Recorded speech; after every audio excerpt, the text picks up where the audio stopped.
Bonjour à tous, c'est avec plaisir que je vous retrouve aujourd'hui pour une nouvelle vidéo qui aura pour sujet un loisir que certains d'entre vous doivent bien connaître, la collection. La collection est ainsi définie par Wikipédia, notre dieu à tous.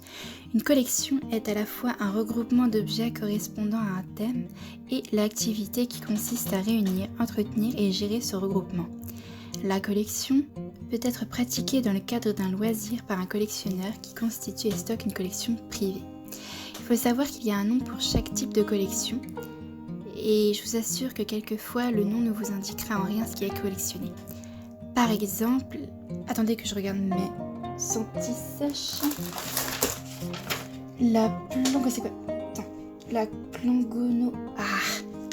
plangonophilie est la collection des poupées que je pratique par ailleurs. Et vous l'aurez remarqué, c'est aussi un nom à coucher dehors. La collection serait donc simplement le fait d'accumuler des biens. Je dirais que c'est trop facile. Une collection, c'est d'abord l'expression d'un intérêt pour un sujet, un thème, voire une personne. Une collection, ça s'entretient, ça s'agence, ça se met en valeur. On développe des petites astuces pour nettoyer les recoins de nos pièces les plus délicates. Coton-tige, pinceau à maquillage ou peinture, propre à préférence.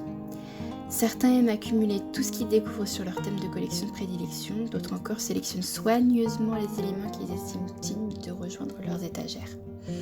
Différence éternelle entre le gourmand et le gourmet, les deux ont leur charme, mais l'un est beaucoup plus difficile à agencer dans son chez-soi.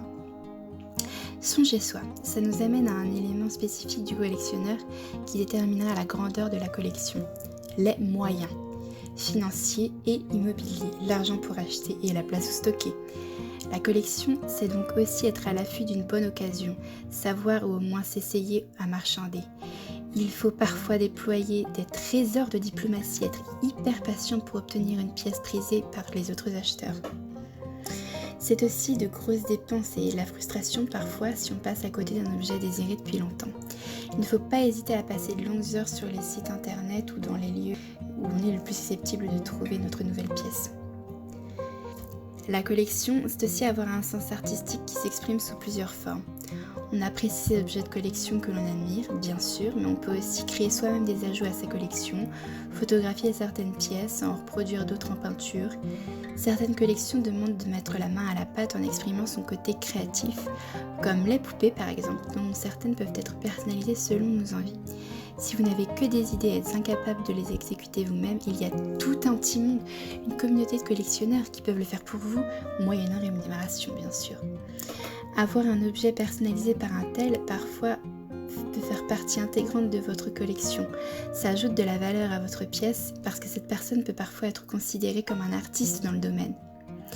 Il y a de nombreux artistes, par exemple, dans le monde des poupées, pour ne citer que des compagnies françaises. Je pourrais parler de Nymphéas Doll ou Le Mouton au Sucre, ou encore la compagnie des Radis.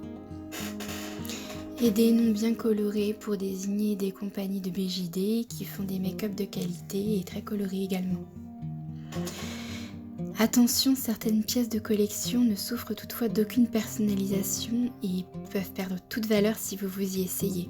À moins qu'il s'agisse encore d'une personne vraiment très douée qui pourra encore augmenter la valeur de votre objet, comme c'est le cas avec les poupées limitées Disney et l'excellent travail de Lulemé avec 2 E à la fin, qui fait des reproductions de divers personnages sur des poupées d'autres personnages, ou encore qui utilise des poupées LE Disney, donc des poupées limitées, pour faire des versions encore plus ressemblantes du personnage qu'elles étaient initialement.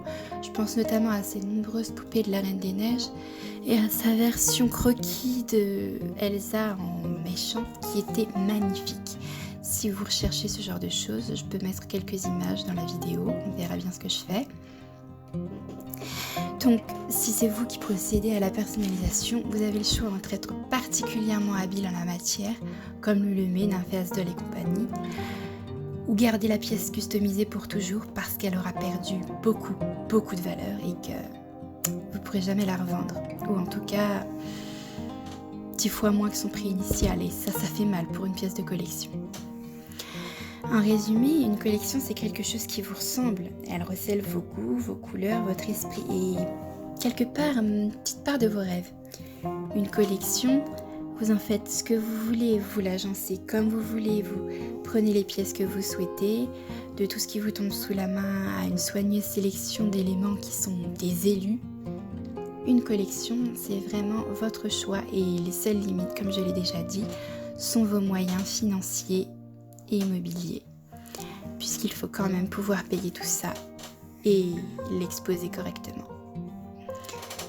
Alors, la prochaine fois que vous vous interrogez pour débuter une collection, essayez un peu de voir ce qui se fait dans le domaine, essayez un peu de penser déjà à comment vous pourriez l'agencer, de penser qu'est-ce que j'aime vraiment dans ces éléments, qu'est-ce que j'ai envie de faire avec, et voyez si vraiment vous avez envie de vous lancer.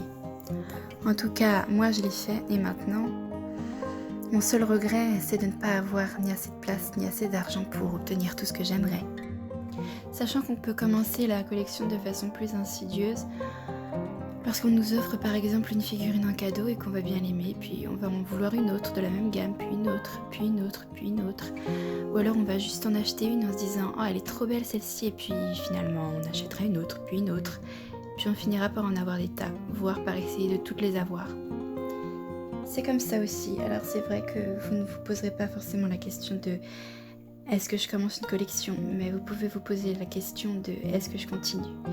Moi, j'ai commencé certaines collections, beaucoup de mes collections de cette façon, et j'en ai arrêté certaines quand même avec le temps, j'ai revendu certains éléments. Une collection, à mon sens, ça va, ça vient. Après, vous pouvez aussi choisir de conserver absolument tous les éléments que vous collectionnez, mais au bout d'un moment, vous manquerez sérieusement de place. Allez, c'était Hey Kid, My Embodied Heart. J'espère que cette vidéo vous a plu et je vous souhaite une bonne journée ou soirée. Au revoir!